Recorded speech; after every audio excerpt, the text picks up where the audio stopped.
Mara tafuta pesa zako. Hawa wanaume wanakuwa na madarau sana. Ukiwa na pesa zako mwanaume hawezi kufanyia madarau.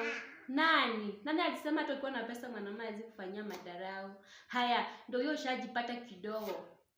Ushaanza kuambiwa, si uchukue tu nyumba yako. Sureni tu nyumba ukae na watoto wako. Wewe ndio huyo usharendi nyumba, umeacha bwana yako, ati sasa umefaulu, umemake it kwa maisha. Acha nikuambie, huko nje si eti masingle mothers wanafurahi venye wanakaa peke yao na leo watoto wao peke yao.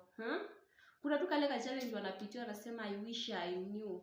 So wewe jipendekeze hapo ukisemanga ati I have money. Nani alikwambia pesa ndo kila kitu? Hawa wanaume wanafika mahali wanahitajika. Hawa wanaume wanafika mahali wanakuwa muhimu kwa maisha yako wewe kama mwanamke. Na kama unataka kujua ni kweli, follow more inakuja.